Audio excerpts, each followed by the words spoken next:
የመጨረሻው ድል ቤቶን እያንኳኳ ነው። ዲኤምሲ ሪል ስቴት ለትንሣኤ በዓል ያደረግነው ቅናሽ የመጨረሻው ሳምንት ዙር ላይ እንገኛለን። እርሶስ የድርሻዎትን ሳያነሱ ምን ይጠብቃሉ? በረጅም ጊዜ አከፋፈል ሂደት ጎጆን እኛ ጋር ይቀልሱ እያልን ለአከፋፈል ምቹ በሆነ ሂደት በያሻው በ9 ዙር ክፍያ አሊያም 60% የባንክ ብድር ተመቻችቶለት እስከ 20 ዓመት የሚከፍሉት በካሬ ከ78 ሺህ ብር ጀምሮ እንሆ ብለናል። ባለ 1 መኝታ በ431 ሺህ፣ ባለ 2 መኝታ በ644 ሺህ፣ ባለ 3 መኝታ በ870 ሺህ እንዲሁም ባለ 4 መኝታ በ1 ሚሊዮን ብር ቅድመ ክፍያ ብቻ እንሆ ብለናል። በኮሪደር ልማት ባሸበረቀው ውብና ዘመናዊ በሆነው የመኖሪያ መንደር ውስጥ ኑ የቤት ባለቤት ይሁኑ። ቢሮና ሳይት ለመጎብኘት ከታች ባለው ስልክ ይደውሉልን።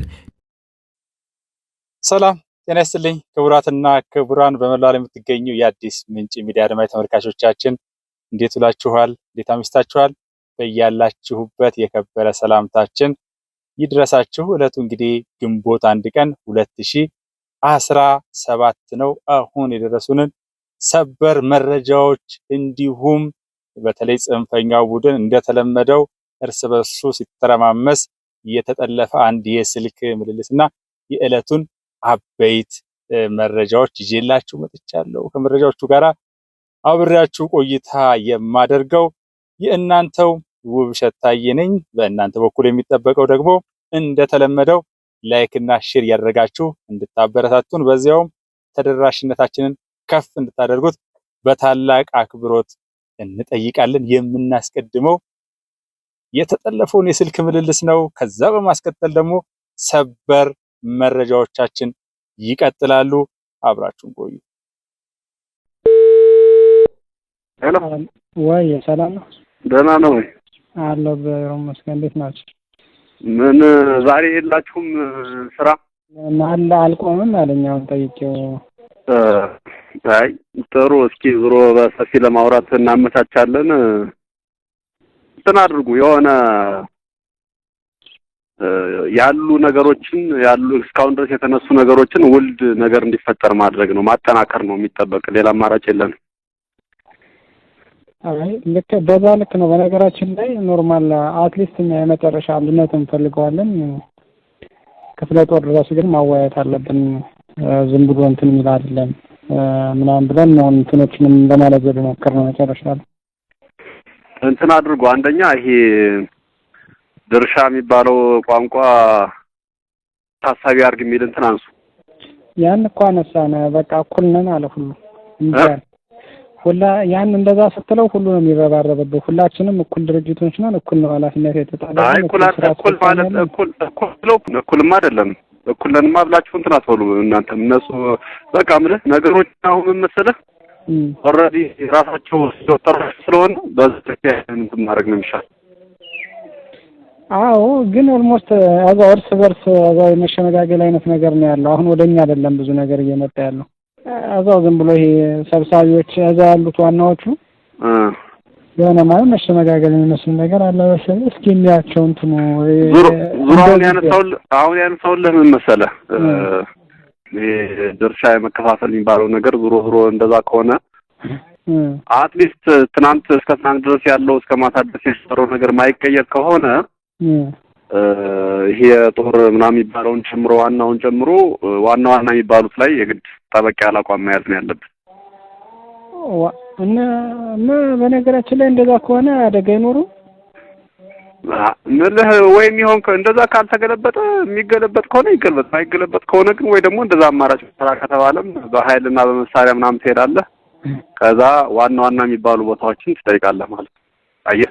ወደዛ አስተወስደው እንግዲህ ምን አማራጭ አለው? ወደዛ አስተወስደው ከተሳካም ሰየው፣ ደግሞ አይሆንም የሚሉ እናንተ የሚሉ ከሆነ ደግሞ እና ታዲያ ግድኛ ላይ መደፍደፍኛን ተቀበሉ ብቻ አይሆንም ወደሚል ማለት መልካም። አይ ዞሮ አንቀበለውም ብለን ነው እንጂ ይሄኛውን ከተቀበልነው በነገራችን ላይ ኦልሞስት ኮር የሚባሉ 4 ቦታዎችን በታምራና እንትን አንልም ነው እኮ ምንም ጥያቄ የለውም። ግን ይሄንን ራሱ ለመቀበል ከባድ ነው፣ አደገኛ ነው የሚል እንትን ስላለን ነው። ታይዘው በትውልዳችን ነው እንትን የሚያስቀምጠው ጥላሸት የሚያስቀምጠው ለላባ እንዳናየው ይሄንን ዋናውን ዝም ብለን እንቀበለው አይሆንም። በቃ ማለት አይ ለካ አይቻልም የሚል ነገር እንዲያስብ ነው እና ይሄንን ዝም ብለን መቀበል አንቀበለው በፍጹም አይሆንም። አሁን የኔ ያንተ የምናም ጉዳይ አይደለም። የዛሬ ብቻ ሳይሆን በተለይ የነገ ጉዳይ ነው እና ይሄንን በትውልዳችን ላይ አንቀልድምና አንቀበለው። ድንገት ይሄ 6 ወር ነው ምናምን ነው የሚለው ወዛሩ ግንዶ እኛ ለራሳችንን እንትምናር ከሆነ ግን ያንን 6 ወርም ሆነ ለማሳካት ከዛም በኋላ ያለውን ውጤታማ ለማድረግ አሁን እንዳልኩ ነገሮች ያስፈልጉናል ማለት ነው። እቺን አውራቸው ቀድመህ ለሁለቱም የምታገኛቸው ከሆነ አሁን እኔ ስለሌለኝ ነው እቺን አንሳ በደንብ ንገራቸው። መልካም እሺ ወንድማለ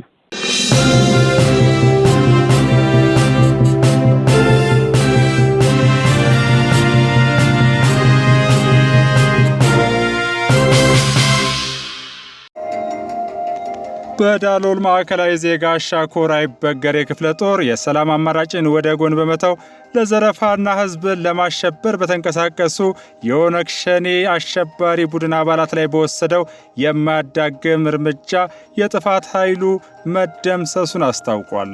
የአይበገሬው ክፍለ ጦር አዛዥ የሆኑት ኮሎኔል ዳግም ሳፊሳ እንዳሉት ክፍለ ጦሩ በተሰማራበት የግዳጅ ቀጠና ሁሉ የጥፋት ኃይሎችን ህልም በማምከን የዜጎችን ነጻነት እያወጀ የሀገሩን ሰላም በማስከበር የተሰለፈለትን ዓላማ እውን እያደረገ ይገኛል ብለዋል።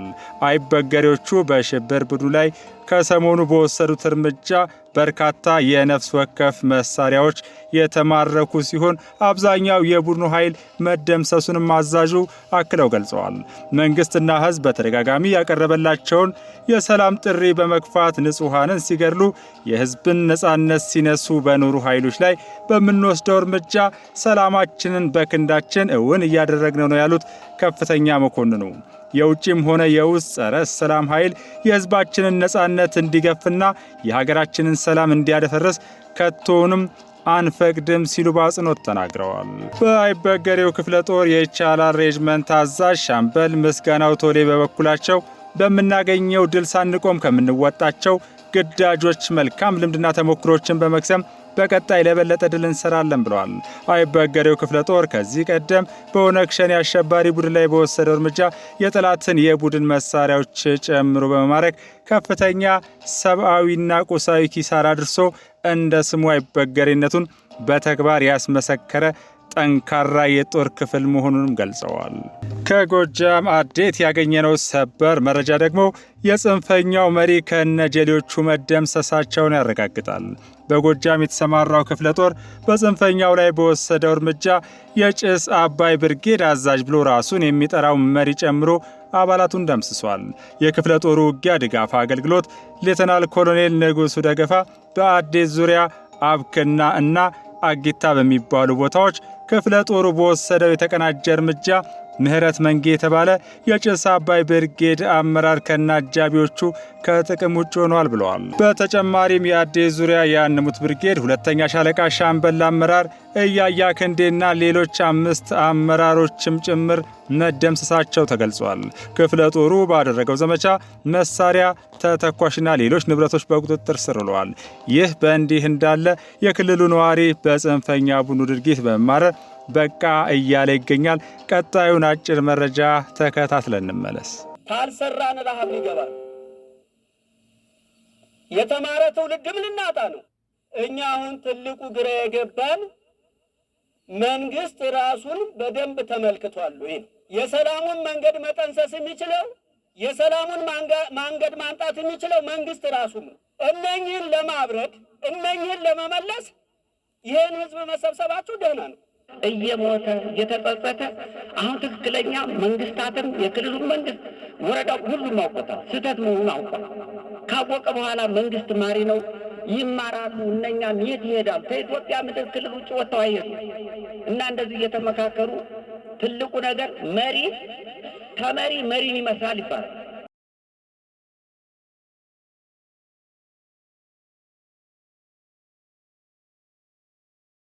ክላሻችሁን አንስታችሁ ከመከላከያ ጋር ስትዋጉ የነበራችሁ ከጎናችሁ ጓደኛችሁን የቀበራችሁ ወይም ደግሞ የዘመዳችሁን ልጅ አቃችሁ በአጠቃላይ እዚህ አካባቢ ያለው ወጣት እንዲቀነስ ያደረጋችሁ ራሳችሁ ጸጸት ውስጥ መግባት አለባችሁ። ተሳስተን ነበር ለካ። የዞን አስተዳደር የክልል አስተዳደር በአጠቃላይ ብልጽግና ቀንድ አውጥተን እንደምንመጣ አድርገው ነበር ሲያስተምሯቸው ነበር። መንግስት ግን ለእናንተ ምን እያሰበ ነው? ለዚህ ቀበሌ ምን እያሰበ ነው? ከኤጀሬ ተነስቶ እዚህ ሸንኮራ ዮሐንስ የሚመጣ የአስፋልት መንገድ ይቅር ተይዞላቸዋል። በቀጣይ ጨረታ ወጥቶ ወደ ግንባታ ይገባል። ስለዚህ ባረርቲ መዞር ቀርቶ ከኤጀሬ ጋር በአስፋልት ትገናኛለህ። እኔ ደግሞ ምን ህልም አለኝ? የሸዋ አስተዳዳሪ ሆኜ የዚህን አካባቢ ህዝብ መጥቀም አለብኝ። የምታገለው ለህዝብ ነው። መንግስትም ደግሞ በጣም ልማታዊ ነው። ከጨፌ ዶንሳ ላይ የቆመው የአስፋልት መንገድ በዚህ በሸንኮራ ላይ አልፎ ከአረርቲ ከተማ ጋር ተገናኝቶ መልካጅሎ ከፍጥነት መንገዱ ጋር መያያዝ አለበት። ይሄ ሽማግሌ ተቋቁሞ ከፌዴራል መንግስት ጋር መነጋገር ተጀምሯል እኮ። ይሄም እንዲቆም ተደረገ ማለት ነው። የሀገር ሽማግሌዎች ለእውነት ስትሉ ደግሞ መናገርና መስራት በጣም ያስፈልጋል። ለእውነት ስትሉ ዛሬ ወጣችሁ ተናግራችኋል። በጣም ነው ደስ ያለው። እውነቱን ተናግራችኋል። አሁንም ለእውነት የምታረጉትን መጣን ተደበላለቀብን፣ መላበሉን ተባለቁ። አሁንም ወደ ጫካ የገቡትን መመለስ መነጋገር በጣም ያስፈልጋል። በግጭት ባሉባልታና በጉልበተኞች በአፈሙዝ በሚያስቡ አካላት የሚናወጥ ሳይሆን የደረጀ ማህበረሰብ እንዲፈጠር እንፈልጋለን። የደረጀ ማህበረሰብ ሲኖር ነው የልማት፣ የሰላም፣ የመልካም አስተዳደር ጥያቄዎች የሚፈርዱት። የደረጀ ማህበረሰብ ሲኖር ነው ሀሳብ አደራጅቶ ጥያቄዎቹን አቅርቦ ምላሽ የሚመለስ ነው። ለልጆቻችን ስንል ድርጅተን በአግባቡ ሰላምን እያረጋገጥ እንስራ። ሰበር መረጃዎቻችን ቀጥለዋል። በዛሬው ዕለት በምስራቅ ወለጋ ዞን ዋዩ ቱቃ ወረዳ በመንቀሳቀስ ህዝቡን ሲያሰቃዩ በነበሩት ላይ ጀግና የሀገር መከላከያ ሰራዊት ከክልሉ የጸጥታ አካላትና ከህዝቡ ጋር ባደረገው ቅንጅት የማያዳግም እርምጃ ተወስዷል። ቀሪዎቹን ቁስለኛና ምርኮኛ መሆናቸውን ከወረዳው የፖሊስ ጽሕፈት ቤት የመረጃ ምንጮቻችን ያገኘነው መረጃ አረጋግጧል። በተመሳሳይ በምስራቅ ሸዋ ፈንታሌ ወረዳ ከመከላከያ ምት ተንጠባጥበው በመቅረት በዝርፊያ ላይ የነበሩ የኦነግ ሸኔ አባላት እጃቸውን በሰላም መስጠታቸውን ቀጥለዋል። በዚህም በአካባቢው ይንቀሳቀስ የነበረውን የጥፋት ቡድን በምክትል አዛዥነት ሲመራ የነበረውና በዝርፊያ ስሙ ጃል ኩተታን ጨምሮ 4 የቡድኑ አባላት እጃቸውን ሰጥተዋል። ከምስራቅ ቦረና ያገኘነው መረጃ ደግሞ በጉሚ ኤልዳሎ ወረዳ እና በአካባቢው ከ4 እስከ 5 ዓመታት በመንቀሳቀስ ህዝቡን ሲያሸብሩ ሲዘርፉና በእገታ ሲያሰቃዩ የነበሩ የኦነግ ሸኔ አባላት በዛሬው ዕለት እጃቸውን መስጠታቸውን የደረሰ መረጃ ያመለክታል። ክልሉን ለጸጥታ ችግር የዳረገው ለዓመታት የተዘራው የፖለቲካ ጽንፈኝነት ነው ሲሉ የአማራ ክልል ርዕሰ መስተዳደር ክቡር አቶ አረጋ ከበደ ከአዊ ብሔረሰብ አስተዳደር ነዋሪዎች ጋር በእንጅባራ ከተማ በተወያዩበት በዛሬው ዕለት ገልጸዋል። በውይይቱ የአማራ ክልል ፖሊስ ኮሚሽን ኮሚሽነር ዘላለም መንግስቴ፣ የአዊ ብሔረሰብ አስተዳደር ዋና አስተዳዳሪ ቴዎድሮስ እንዳለው፣ በሀገር መከላከያ ሰራዊት ምስራቅ እዝ የ302ኛ ኮር አዛዥ ብርጋዴር ጄኔራል መለስ መንግስቴና ሌሎች ከፍተኛ የሥራ ኃላፊዎች ተገኝተዋል። ርዕሰ መስተዳደር አረጋ ከበደ በዚህ ወቅት ስለ ሰላም መነጋገርና መወያየት እጅግ ወሳኝና ቀዳሚው ጉዳይ ነው ብለዋል። ክልሉን ለጸጥታ ችግር የዳረገው ለዓመታት የተዘራው የፖለቲካ ጽንፈኝነት ነው ያሉት መስተዳድሩ የአማራ ክልል ህዝብ በህግና በስርዓት ሊፈታቸው የሚፈልጋቸውን ጥያቄዎች በመንጠቅ የፖለቲካ አጀንዳ በማድረግ ህዝቡን ወዳልተገባ ደረጃ ወስደውት ቆይተዋል ብለዋል።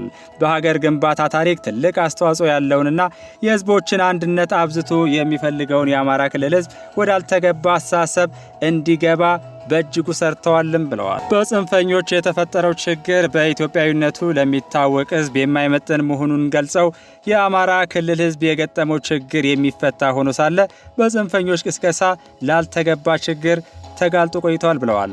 ጽንፈኞችን የሚታገል ህዝብን በቁርጠኝነት የሚመራ እንዲሁም የሚያነቃ መሪ እንደሚያስፈልግም አሳስበዋል። በሁሉም ቦታ የሚረግጥ መሪ አስፈላጊ ያለመሆኑንም ገልጸዋል። እስከ ሕይወት መስዋዕትነት ድረስ ከፍለው ህዝባቸውን የመሩ ጀግና መሪዎች መኖራቸውንም አመልክተዋል። ከዚህ በተቃራኒ ደግሞ የጠራ አቋም የሌላቸው መሪዎች አሉ ያሉት ርዕሰ መስተዳድሩ ይህ ደግሞ ህዝብን ዋጋ አስከፍሎታል ብለዋል። ጽንፈኛው በፈጠረው ማደናገርና ሴራ ህዝብ ተደናግሮ መቆየቱንም ተናግረው በተፈጠረው መደናገር ደግሞ ሕይወት ጠፍቷል፣ ንብረት ወድሟል ብለዋል። ማህበራዊ ትስስሮችም በእጅጉ መጎዳታቸውን ገልጸዋል። በክልሉ ዝርፊያ ሀብት የሚያጋብዝ ዘራፊ ቡድን ስለተፈጠረ ይህ ሁኔታ በአስቸኳይ መቆም እንዳለበትም ገልጸዋል። ስርቆትን በሚያወግዝና ሌባን ከማህበራዊ ግንኙነት በሚያገል ማህበረሰብ ውስጥ ሰውን የሚሰርቅ ጽንፈኛ ተፈጥሯል ብለዋል። ሰማይ ቢቀደድ ሽማግሌ ይሰፋዋል በሚባልበት ማህበረሰብ ውስጥ ኖረን አሁን ላይ ሽማግሌዎችን የማያከብሩ ሽማግሌዎችን የሚያንበረክኩ አንበርክከው የሚረሽኑ ጽንፈኞች አሉ ነው ያሉት። ሀገርን ለብተና የሚዳርጉ ጽንፈኞችን ቆርጦ መታገል እንደሚገባም አስገንዝበዋል። የአዊ ህዝብ ፍትሃዊ ተጠቃሚ እንዲሆን በቁርጠኝነት እንሰራለን ያሉት ርዕሰ መስተዳድሩ በህዝብ ጥያቄ የሚነግዱትን መታገል እንደሚገባም አሳስበዋል። ችግሮችን በውይይት መፍታት ያስፈልጋል። ጦርነት ሊበቃ ይገባል። ጦርነት አውዳሚ ነው። ከጦርነት ታሪክ ልንወጣ ይገባል ነው ያሉት። አጥንታችን የምንከሰክስበት ደማችን የምናፈስበት ጊዜ ማብቃት አለበት። አሁን ለሀገር እድገት ላባችንን ነው ማፍሰስ ያለብንም ብለዋል። ችግሮችን በውይይትና በድርድር መፍታትን መለማመድ አለብንም ነው ያሉት። መንግስት በተደጋጋሚ የሰላም ጥሪ ማቅረቡን ተናግረው በቀረበው የሰላም ጥሪ በሺዎች የሚቆጠሩ ታጣቂዎች ለሰላም ገብተዋል። ሰላማዊ አማራጮችን የገፉም ደግሞ በዚሁ ልክ አሉ ብለዋል። ክቡራትና ክቡራን አሁን ደግሞ ለዕለቱ ወዳዘጋጀንላችሁ አበይት ዜና ስንሸጋገር የአንገፋው ምዕራብ ዕዝ 47ኛ ዓመት የምስረታ በዓል በተለያዩ ዝግጅቶች ለማክበር ዝግጅቶች ተጠናቀዋል። 47ኛ ዓመት የምዕራብ ዕዝ ምስረታ በዓልን አስመልክቶ የተዘጋጀውን አጠር ያለ ዶክመንተሪ ተከታትለን እንመለስ።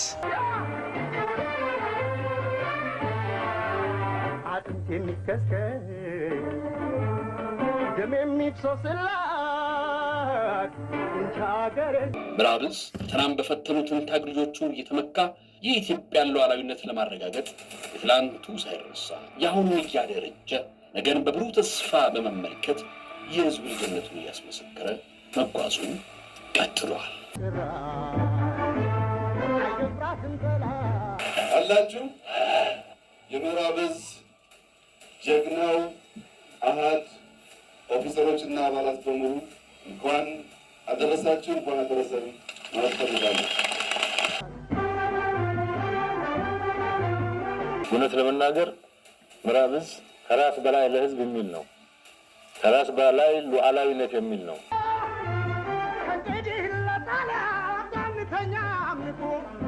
ምዕራብ ዕዝን የሚገልጸው በማንኛውም የመሬት ጸባይ መዋጋት ነው።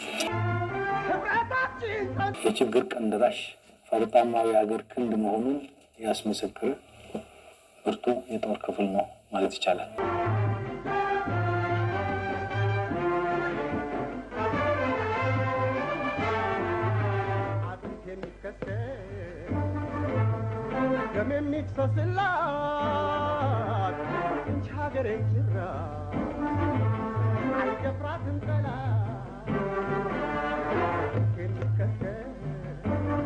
ታሪካዊ 47ኛው ዓመት ምስረታ በዓል እንኳን በሰላም አደረሳችሁ አደረሰን ማለት ፈልጋለሁ። ለዚህ ስኬት ለዚህ በዓል እንኳን አደረሳችሁ። የሚያኮራ ስራ የሰራ ዕዝ ነው። በዚህ ውስጥም ጀግኖች ሴቶች እንዳሉ ጀግንነቱ የሚፈልቀው ከጠንካራ ስነ ልቦናዊ ዝግጁነቱ ነው እና የዚህ ጀግና ዕዝ አባል መገኘት እድለኝነት ልገልጾ ማልችለው ደስታና ፍርሃት ነው የሚሰማኝ። ምዕራብ ዕዝ አመራርና አባላት እንዲሁም ለሲቪል ሰራተኛ ውጭም በግዳጅ ላይ የሚገኝ በሀገር ውስጥም በግዳጅ ላይ ለሚገኝ እንኳን ለልደታችሁ ቀን የድልና የልደት በዓላችሁ እንኳን አደረሳችሁ። እግዚአብሔር ይጠብቃችሁ፣ ያኖራችሁ። መርዳችኋለሁ። ምዕራቦች እንኳን ደስ አላችሁ። በማንኛውም ጊዜ ከጎናችሁ ነን። ጀግኖች የምዕራብ ዕዝ አመራርና የሰራዊት አባላት የ47 ዓመት የልፋትን የመስዋዕትነትን ውጤት ምዕራብ ዕዝን እንድትወለድና እንድትገኝ ያደረገ ስለሆነ እንኳን ለ47ኛው በዓል አደረሳችሁ አደረሰን። ወደፊትም ታላላቅ ድሎችን በማስመዝገብ ቃላችሁን የምታድሱበት ሞላችሁ። በድጋሚ ለ47ኛ የምስረታ በዓላችሁ መላው አባላትን መማሩ ሰላም አደረሳችሁ። የሚቀጥለው የስራ ዘመናችን የስኬት የሰላምና የብልጽግና እንዲሆንልን እመኛለሁ። መጨረሻም በዓላችሁ ያማረ የሰመረ የተሳካ እንዲሆን እመኛለሁ። መልካም በዓል።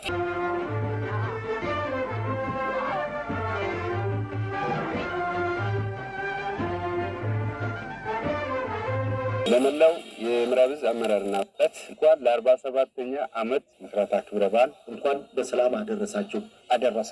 በዓሉን የሰላም የጤና የስኬት ጎዳና እንዲሆንላችሁ እመኛለሁ። እንደ መከላከያ ሰራዊትም እንኳን ደስ አላችሁ እላለሁ። የ47ኛ ዓመት የምስረታ በዓል ለማክበር እየተዘጋጃችሁ ያለ የሰራዊት ክፍልም እንኳን ለዚህ ቀን አደረሳችሁ። የምዕራብ ዕዝ በሙሉ እንኳን ለ47ኛ ዓመት ለምስረታ በዓል እንኳን በሰላም አደረሳችሁ። የሀገራችንን ሉዓላዊነት ለማስከበር ከፍተኛ ሚና እንደምንጫወት ተስፋ አደርጋለሁ። እንኳን አደረሰን፣ እንኳን አደረሳችሁ ማለት ፈልጋለሁ። እንኳን ለምስረታው በዓል አደረሳችሁ። የህዝቦችን አንድነት በመጠበቅ የኢትዮጵያን ቀጣይነት በማረጋገጥ ከማንም በላይ አይተኬ ሚና የተጫወተ አስደናቂ ነው። ታራ የሰላም ጠባቂ የምንመካበት ሰራዊት ስለሆነ እንኳን አደረሰው እንላለን። በርካታ ኪሎ ሜትሮችን ያቋርጡትና ክልላችንን ከመፍረስ የታደገ የሀገራችን የመከላከያ ሰራዊት አካል ምዕራብ ዕዝ ጀግናው የምዕራብ ዕዝ ወደ አለፋይ ይህን ጦርነት እንዲያሸንፍ አድርጓል። ይህን የምዕራብ ዕዝ ታሪክ ጠብቃችሁ ለሚቀጥለው ትውልድ ማስተላለፍ አለባችሁ። እንኳን አደረሳችሁ ለማለት ፈልጋለሁ። የማንጨበጥ ነበልባል እሳት ነን ለጠላታችን፣ ፍሙ ከርቀት ይፋጃል፣ ብረት ያቀልጣል ክንዳችን። ኢትዮጵያ በእኛ ደም ደምቃ በአጽማችን ፍላጻ ተማክራ እንደታፈረች እንድትኖር ከዘመን ዘመን ተከብራ ከመሞት በላይ እንሞት ደማችን ሺህ ጊዜ ይፍሰስ አየር አፈሯ ይባረክ ምንጊዜም ስሟ ይታደስ።